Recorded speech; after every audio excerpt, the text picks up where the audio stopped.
Straight on it. Yeah. Mo, good to meet you, man. Nice to meet you too. Thank you for coming down. Thank you for seeing me today. We're filming indoors today. It's quite nice filming inside here. Over the coming months, we're going to be turning this into a bit of a more classy showroom. So nice. And on that note, you're a car dealer yourself. Well, you was. Go away. You've come down today to sell a car, and the reason why you're selling this car is because you've bought it with the idea of going on a venture to be a used car dealer yourself, but you've soon given up with that idea. Yeah.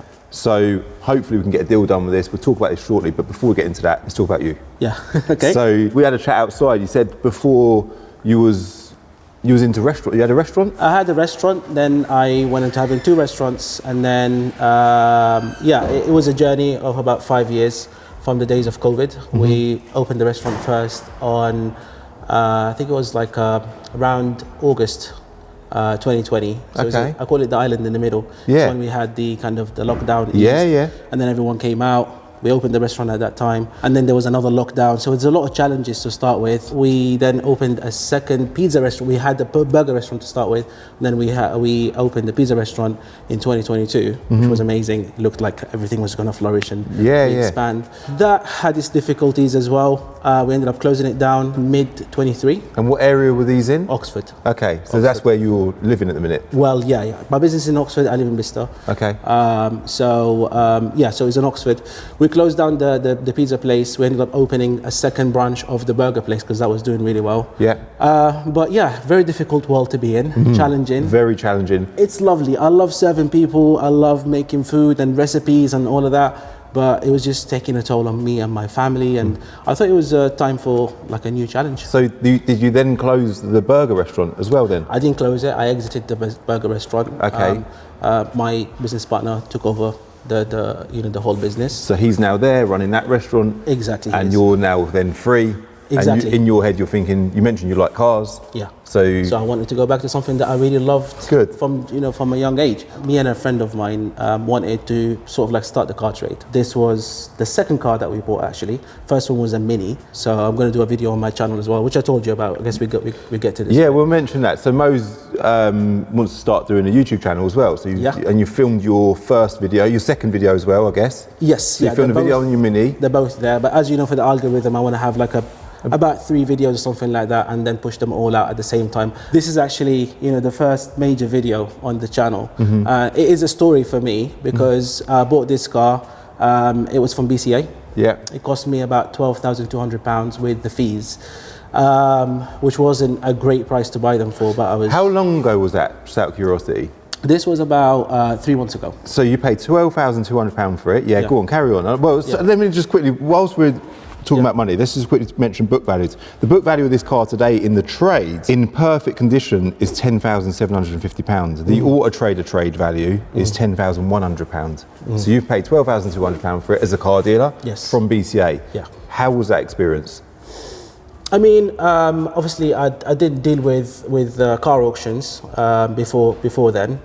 So what I did was, as I do for everything that I do in business, I go in, I learn about it, I learn the ins and outs, be in a sure place or somehow a sure place, and then start doing, deals, So I watched the auction for, I think, no less than 6 weeks or something like that, going on all the early ones and the late ones, and just like seeing how deals are done. Doing good research. Doing some good research, building a methodology as well, how to buy the cars. So in the end, I decided, I'll go in and make a short list of the cars that I thought were good. I'll do the MOT history checks and my car vertical and all of that on them. And then when I decide something is good, what I do is I come back, I do a bit like a proxy bid on it. Yeah. Go away. Okay. Good idea. Yeah, very good idea. Go away. If Leave it hits, it hits. If it doesn't hit, then it's not meant to be. Yeah. So that's what I did for this one. I thought up to 12.5, I think, was going to be okay. Yeah.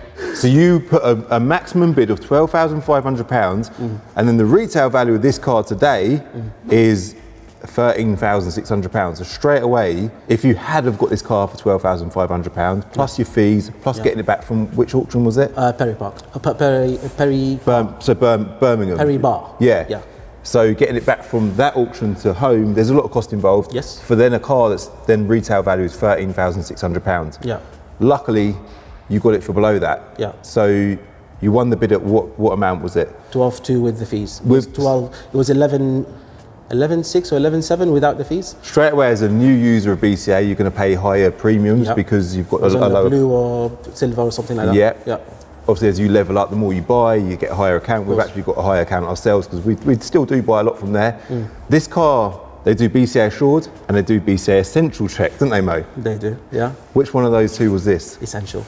Okay. Which was another mistake. So it is a bit of a mistake, and we'll get on to why that is shortly. But when you're buying an essential car, you've got to allow for a problem. You cannot overpay for an essential car because the risk is totally on you. Yes. It's completely sold as seen. There's no guarantees. They do some basic checks, don't they? But nothing. Yeah. And they miss stuff sometimes. They do miss stuff. Yeah. They do miss stuff. Yeah. But trying to prove that is difficult. It's fair to mention the opposite. Sometimes they state a problem. It's not as big as what they say it is. Yeah. For example, they said the front two lights don't illuminate. I thought to myself, okay, that could be the actual units. Very unlikely for both units to go out at the same time. Yeah. But most likely it's the switch. Yeah. And it turned out to be the switch. Okay. £25. Silly problem. So they've highlighted it, which you're grateful for, and they presented a problem, and it was just a silly little £25 problem. But that was the only thing that was mentioned on the report. So then you've gone to pick the car up. Yeah. You've known there's one issue with the car. It's a headlight problem. Yes. Did you go there with intention of driving the car back? Yes. So you've got yourself into the car, Yeah. pulled it out of their yard or into the car park, Yeah. and you've noticed a problem. Yeah. What was the problem? The problem was 15 minutes after starting to drive home, the car started revving up a bit high. Didn't think about looking at the gears or what they were doing. I was just like, why is it revving high? And then, 5 minutes after noticing the high revs, it was basically missing all the odd gears. So no first, no third, no fifth. Couldn't get to seventh anyway. But So it's a DSG gearbox, so one side of the gearbox, there's two sides. one of the sensor, one of the clutch sensors. Is playing up. Yes. It's at fault. Exactly. It only comes up when the gearbox reaches a certain temperature. Okay, so in fairness to BCA, they do their checks on the spot. On a stationary car. Stationary cars, there's no way they could have shown that was a problem to you. I genuinely think they didn't know about this. Who was the vendor that you bought the car from? Was it a part exchange car? Was it a We Buy Any Car card? Do you know? I watched some of your earlier videos and I learned that, that GC something, I recognize it when I see it, is We Buy Any Car. UK Car Group. Okay. This car was a We Buy Any Car car. So again, we're back to the original source of the problem, really was a private seller. They've took it to We Buy Any Car. Probably, well, they would have known that it's got an issue. Yeah. We Buy Any Car haven't done their check. They don't drive them. Yeah. The buyers that We Buy Any Car don't just test give drive offers cars. based They've on made an offer based on the condition of the car. Yeah. So, with respect to them, they've done that. Yeah. Customers then managed to offload a problematic car to We Buy Any Car. Customer panicked, offloaded the car. Offloaded the car. They've probably got a quote to get the repair done. We'll get to what that cost you shortly. Yeah. And they've offloaded the car. It's then gone through this system, which is obviously BCA, and a car dealer's bought that car. Again, in defence to BCA, they wouldn't have known, We Buy Any Car wouldn't have known, you wouldn't have known until you was the first person, obviously, to do that 15-minute journey. Exactly. Did you manage to drive it home? Did you get it back? So you got it back in the even gears. Yeah. And I'm guessing your next thing is either sell it as it is. Did you contact BCA? Did you think about going down? I didn't bother. It's not worth it. The terms are it's your risk. Whether you paid, even if you pay 15 grand for it, doesn't matter about how much money you pay for the car. It's entirely on you. The risk is on you, right? You're buying from a trades-only centre. I knew about BCA Assured.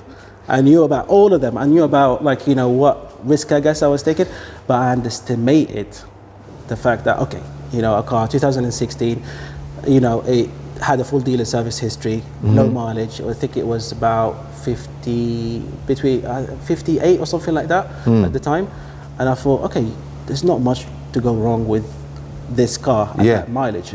But then obviously the mechatronics unit can happen at any mileage. It's a known problem. So full history, what's the mileage on now? It's just above 60 now.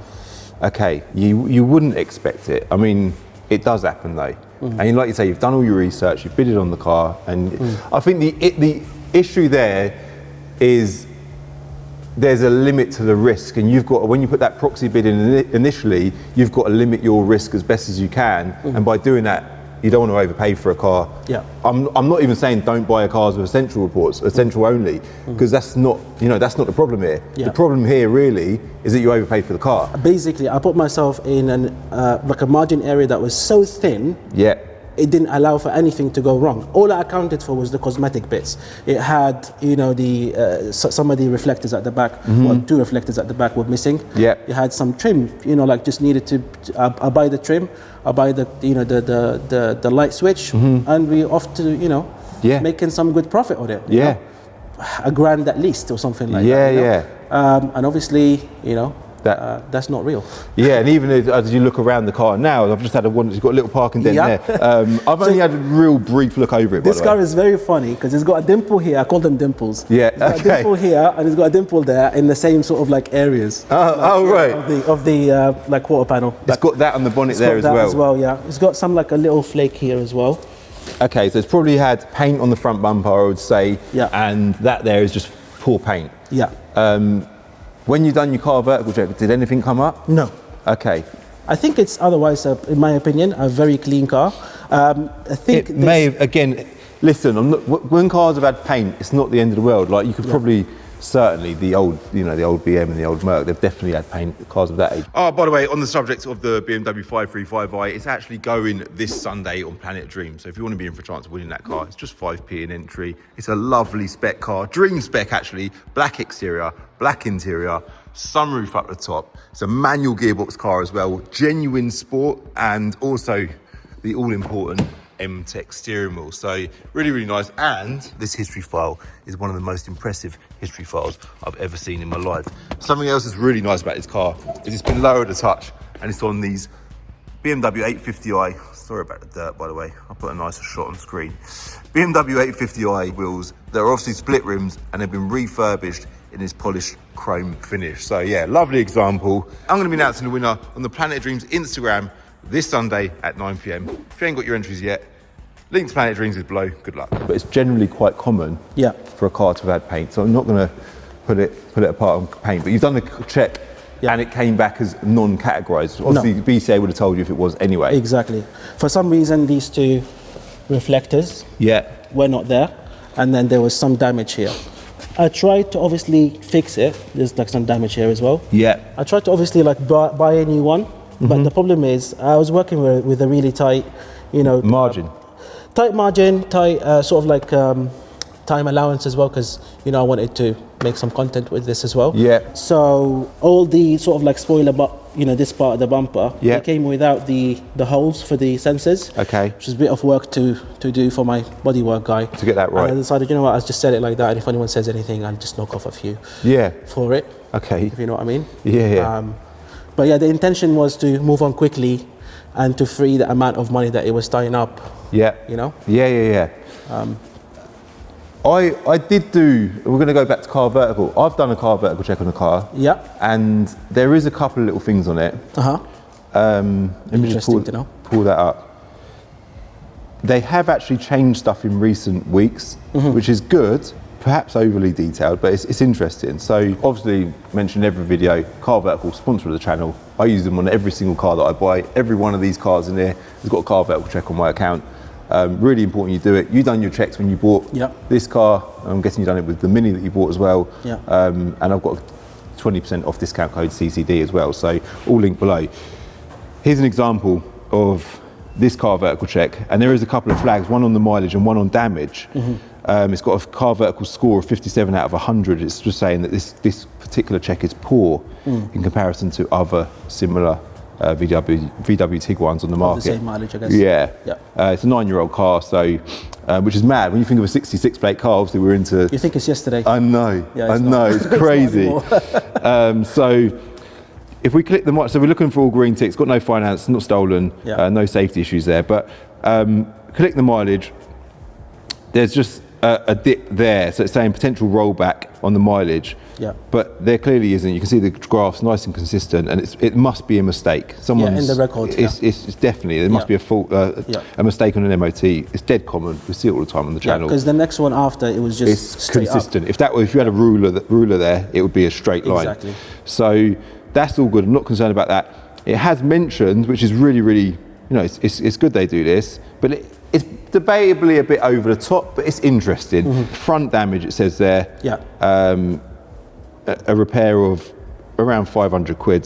As much as £1,500. It's just an assessment. It's maybe been in a body shop, had the front bumper painted. I don't have any receipts for this, but Yeah. it would probably have been done at a dealer. Yeah. And then they'd have the facility to report to something like, you know, Definitely. vertical. It kind of puts a negative on the car, but then at the same time, it's not categorized. So it ain't going to affect the value of the car. It's just going to tell you as the buyer that when you do that check, just have a little look at that front bumper, which we've just noticed it anyway. Yeah. It's just telling you to have a look, and you can see that it's got a bit of paint there. So that's telling you that, you know, you want to look a bit further into it. So then what I would do is I'd probably pop the bonnet and just have a little bit of a further look. It's just giving you something to be curious about, yeah? Absolutely, yeah. And I'm sure you've done all this anyway. I haven't done it yet myself. There we go. But again, you want to look at like paint on the wings, have any of the screws been tampered with, as the bumper, like as any of these panels been taken off. Everything all looks good, but again, it will just make me as a buyer become really, really curious about the front end of this car. Although it's not categorized, I still want to just triple check that, Of course, especially if I'm going to be selling it myself as a dealer. So yeah, that's all good. I would usually at this point show you an example of a car vertical check that you don't want to see. I would show you a Tiguan in a bush or something, but that's a drastic example. But that again would have been on the car vertical check. I'll link them below, code CCD to get 20% off. So back to the story of the repair. You got it back, you got it plugged in, realised it's a mechatronics unit. Yeah. Not a cheap job. Not a cheap job. Did you go? How did you go about getting that repaired? What was the quote? Was it an easy process? Yeah. So one of my friends that I grew up around, he sort of like, we were young, we both loved cars at the same time. He went on to being a good sized dealer at this point. So I told him about my intentions to start with. After I bought this, he wasn't happy with me because he didn't want me to buy this expensive. Okay. You know, so I went to him and he said to me, "Why?" I said, "It happened, mate." You know. Yeah. But he said, "Okay, you got it's a common issue with the mechatronics. Take it over to these guys." It was like STA over at Aylesbury. Okay. Very good at what they do. Yeah. So I took it over to them. One day, you know, a few hours, it was done. So I was done with that problem, then did it up and everything. Put it out for sale on Auto Trader. Hold on, what was the price to repair it? It was, I think it was like a 1,500 including VAT. yeah, Obviously you're not VAT registered, so you wouldn't have got that back. No. Okay, so £1,500, so you're now £1,000 margin that you initially had. Got eaten up. It's completely gone. Yeah. And more. Yeah. So then you got them other bits of prep done as well. You said about the rear bumper and that sort of stuff. Yeah. And Just about a few other. So the rear tail light on the right was cracked as well. I had to change that. That was 140 quid or something. And then there was the light switch, £25. The reflectors, both of them, I think were like about 80 quid, £40 each. what does it owe you in total now then? I think I calculated last, it was about 13.7. Wow. Yeah. Which we said the retail value was 13.6, so you're now in I'm negative. below. And you've not even advertised it yet. I At that point, sorry, at that point you hadn't advertised. So it owes you 13.7, it's 13.6 retail. Yeah. You then got to advertise it. Where did you go to advertise it? Auto Trader. What Obviously, I wanted it to ship out very quickly. Yeah. What was the cost of a single trade ad? I could be wrong, but I think it was about 100, because I did the enhanced, whatever, like, you know, extra promoted ad. I think it cost me about £102, £104. Okay. Yeah, so that's a sizable amount to add on top. So yeah, it is a lot of money. So then you're now at £13,800. Yes. Plus your the cost time. of sale. Yeah. Yeah, which is an interesting concept. So how was the activity then? So you then advertise for sale, it's clean, it's prepped, it's ready to go. Yeah. You're waiting for the phone to ring. It's about December time, which is, I guess, the worst time of the year to try and sell a car. You know what I mean? is. And I think last time I checked was last week, end of last week. I think I hit about 400 views on it. Okay. With one inquiry. Wow. From someone offering 12 grand on it. Okay.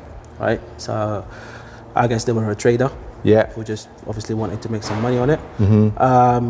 I refused the offer at that time. Yeah. Just wanted to give it a bit more time, and wanted to explore my options basically. Okay. You know? I haven't put it up on Facebook or anywhere like that. Okay. Yeah, I think. Okay. Well, Auto Trader is a good place to go. Yeah. So I think you've done the right thing there. You've had a good level of activity on the page, but obviously not through your phone. No. So at this point, your options are be patient or go and see someone like myself, which is obviously why you're here today. Yes.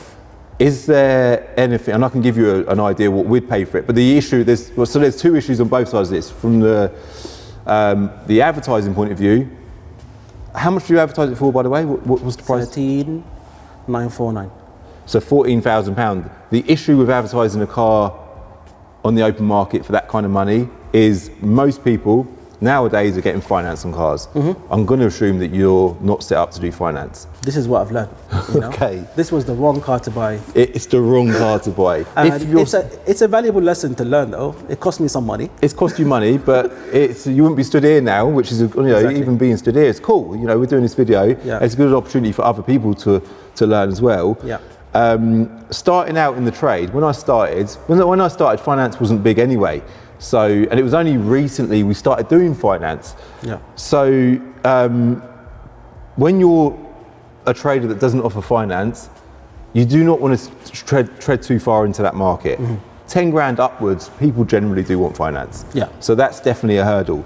You're now getting impatient because the phone's not ringing. Yeah. You're now thinking, where do I go to sell the car? Well, your only options really is a trader. Yeah. Or someone like We Buying a Car going back down that route, Yeah. Have you looked online So I have put it up on. Okay.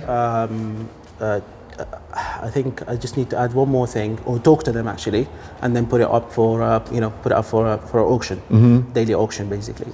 So I'm going down that route just because I might be able to get something a bit closer to what this basically closing the gap on my loss. Yeah, that's what you're trying to achieve now. So you're saying I've accepted a loss, but I just want to know. 100%. I want to keep that loss as minimal. 100%, because I believe the customer for this car, from the point of view of selling it as a semi-private, startup trader. Is a very, very specific type of customer, right? Someone who has 14 grand to spend on a family car, right? And doesn't want to go down the option of like finance. I think this is very, very specific. It strangely is, yeah. And you've got to wait for this kind of customer you've got to wait for the stars to align, basically. Yeah, you do, in my opinion. Someone with cash in the bank. Yeah. It's sad, but it's just not as common as it used to be. Back in the day, this was how people used to fund their cars. They used to buy cars, whereas now, the world's become, or the UK has become more challenging, expensive. Definitely. And more people getting, the way of buying a car today is with finance. Yeah. So I might give you an offer. I obviously want to take it for a drive before we do that. Absolutely. Before we go for a drive, is there anything else wrong with it? Anything I need to know about? I don't believe so. I've used it on the odd occasion with even my family. It's a great family car, by the way. It's a great car. I didn't know much about Tiguan's before. I bought it obviously just to trade it, up. But it's a great car for a family. Yeah, it is. Speaking, there's nothing wrong with the car. What is it? Other than what we. 2 litre diesel. Yeah, okay, that's good. Yeah, 2 litre diesel. I believe it's a 150. Nice. 150 brake horsepower. Cool. It drives well. And I recently had it MOT'd as well. Perfect. In December.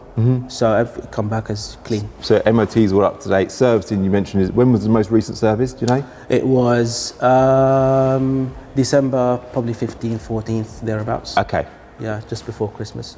There is a chip on the windscreen, just because around my house there's a lot of building work and stuff like that, and I think it happened because of that. Oh, that's annoying. But it's only about a £60 fix or something. Yeah, no problem. That's fine. So yeah. Let's go for a drive, yeah? Cool. Let's go. So the gearbox is all good now, yeah? Perfect, yeah.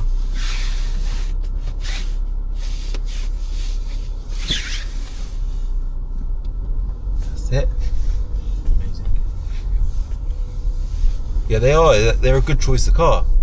I think so. I mean, I was told this by Aaron, who did the gearbox. Said to me, they're good cars. That's why we see a lot of them, because it's just a representative sample of DSG gearbox cars. That's just what happens. Yeah. More of them are bought, and I think they won a lot of awards over the last few years, right? A family car of the year or something, I think. So yeah, good car. We actually sell a lot of these. They are good. Yeah. It's a good choice of car for you to buy as a trader. From that point of view, you didn't go wrong there. Yeah. But you overpaid for it, and you bought essential. Yeah.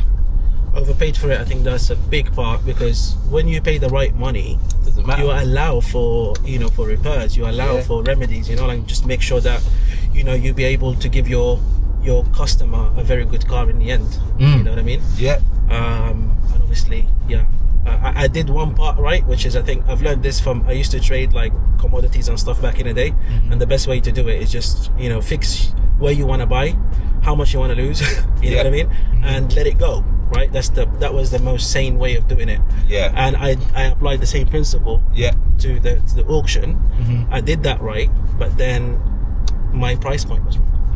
Yeah, I think. Yeah, it's too much money. Had you paid $8,000 for this car, for example, you wouldn't have got it at BCA for that. Happy days. Then you'd be fine, wouldn't you? Yeah, exactly. You'd have a nice little profit in it. I think that also, like, it's, I wanted to kind of tell this story as well of like, if you're starting, stick to that, sort of like below $5,000 level, around that, because that's where your customers are going to be. It's definitely better. It is definitely better. And I think cars shift a bit quicker at that price mark as well. Yeah, we still sell a few of them. The issue we have now, because we're so big, that the days of earning $1,000 out of a car are just done with. Like, we can't afford to buy and sell a car. It can't go through our system, and we only see £1,000 on it out of it. It's just not worth it. So and obviously you've grown as well in terms of cost as well. Our costs are massive. So if a car's going through Binker, it's got there's a minimum amount it needs to achieve, and even work and prep, it all takes time invested in cars as well. So the time that you've had this car, you've had this money invested in it, that's got value. You can't just park money into a car and forget about it. You've got that money can be invested elsewhere for that period of time. So speed is a big factor. The overall margin's a big factor. And obviously less prep, less work as well. So, and sometimes you've got to do some jobs to just get the car out of the door. They're not important, they don't have anything to do with the function of the car, but you still got to do those jobs to make sure that the car, it becomes appealing to a customer. You do, yeah, of course. And it calls that the cost of sale. It's like what it costs you to sell the car, to get the car right. But the issue when you're dealing with cars when you've got a little amount of prep, what a lot of traders do is their idea of the quality of that car goes out the window, because they're thinking, well, I'm not earning no money, so I can't get it to the standard I would usually get it to, because there's no margin here. But unfortunately, you still need to deliver that quality of car and take it on the chin with the quality. But the amount of margin you're getting. So money is everything, but you've also got to provide a good car to that customer. Exactly. It's hard getting it all right. And if you're battling, like buying from BCA, say you mentioned you listed this car on motorway. The buyers on these platforms, they're all fighting against each other. So what I was going to say to you is, your first problem really was thinking you're going to go to BCA, and I'm not saying you can't buy from. I've said it myself. We buy from BCA. It happens. What we'll do is we put proxy bids in on lots of cars, and we might get 1 out of 20 cars. That's fine. It's another little. It don't take too much time. Go on there, throw a load of bids in. But it's all right. I say it all the time. Best way to buy cars. It's time consuming, but the best way is privately. You wanted to buy this car off of whoever originally had it. They're probably a bad example because they've sold it with wrong intentions, but you might have test drove it and said, oh, well, it's got a light on the dash. Because you had the time to. You had the opportunity. Exactly. Oh, you want $11,000 for it. Say that's what they wanted for it at the time. Well, I can buy it off you. I'll go and get it fixed first, and I'll give you $11,000 for it. Or, it's going to be a couple of grand to get it fixed with my time. So I'll give you $9,000 for it now. You've now that a lot of private sellers, that once they're in that situation, they just want to sell their car. So then you've now got a deal that's worth buying. It's going to take you time to get it prepped. You've then bought this car at £9,000 compared to £12,200. And you've now got the opportunity to spend the time, get it right, get all these little parking dents done, get it perfect, put it up at the right money, not $14,000, a bit less than that, maybe 13.5. The phone's then going to ring, and you've got yourself a sale, a sale and a £3,000 margin maybe. Definitely. So the buy-in is where the journey starts. You've got to bloody buy right. It's really, really important that you buy right. I agree. And I would assume that this journey that you've been on has probably put you off the car trade. Where are you at now? What do you want to do, like with the car trade in general? I don't think it put me off the car trade. It's not the reason why I've shifted direction. I think it's just a combination of like I chatted to a lot of people, in the car trade before attempting to do it, and it just become apparent to me that it's become a lot more challenging in an unfair way, I think.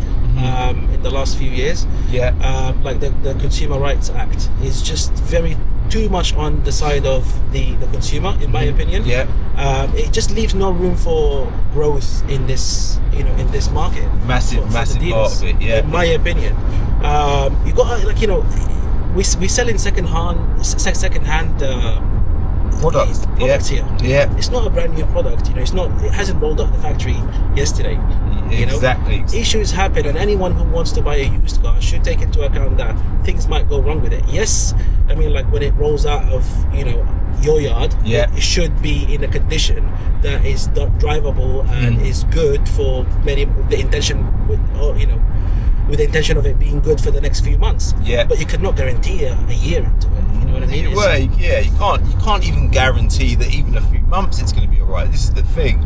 But as a dealer, we will be obviously guarantee that we can provide warranties for cars, and consumers, they should expect that. I get that. You don't want to be buying a car and it going wrong in the next couple of months. And there's got to be a minimum standard there. But that's you using tools that you have, to sort of like, to mitigate that risk for the customer. You're offloading that responsibility to a warranty company. You don't do in-house warranties, I guess, do you? No, we don't do in-house. We do third party. We used to do in-house. This is interesting as well. The reason why we don't is because sometimes leaving a third party to deal with the issue is just far easier. Of course. It's just far easier. This is what they do. They've done the risk assessments on it, and they're happy to do it. And they do it day in, day out. They do it day in, day out. What you do in, day out is buying and selling the cars, right? Exactly. You know what I mean? Appraising the cars, making sure that you fix them and everything is prepped before handing it over to a customer. The pleasant side of things. They deal with the unpleasant side of things, which is when a problem happens, you take it over to them. And sometimes when you're dealing with a customer yourself, feelings get involved, and they shouldn't get involved, whether it be from us as a dealership or the customer on their side. They get angry, they get emotional. Unfortunately, that is not something that should get considered in the result in trying to conclude the solution to a problem on a car. Whereas the warranty company will deal with how they deal with it factually as a business. It's just so much better to just let them deal with it. There's a bit of cost involved on our side, but it is a better way of working. Exactly. But so to answer your question, just on like whether it put me off or not, I think it redirected me. That's interesting. That's good. I'm still interested in like selling cars. But I want to do special cars. So one of the cars that we going to be working on soon is the Mitsubishi Pajero that I told you about. So we're thinking of going to Japan, bringing good idea, a load of them, do them up in a nice way. I showed you the example that we have now. Matte colour on the outside. It looks amazing. It looks lovely. And I think that's the route that we're going to go. So you're going to, a new direction, still within the trade. Exactly. And that's, see how that unfolds. I think that's a good way forward. I think selling specialist cars is, if it's a niche car on the market, that phone is more likely to ring. With something like this, it's generic, it's general, it's broad. And this is a demanded car, don't get me wrong, but there's nothing special about this car compared to every other Tiguan on the market. It's an everyday family car. It's just an everyday family car. There's a lot of them. They've manufactured a lot of them. There's going to be a lot of them for a while. I think what's going to really stimulate me is like kind of working on projects that I will feel they're kind of my own projects, on the car, my own take, my own style, that everybody else loves as well. And also going to Japan is going to be something that is, I've always wanted to go to Japan. Sounds cool. Different planet. Sounds cool. It's a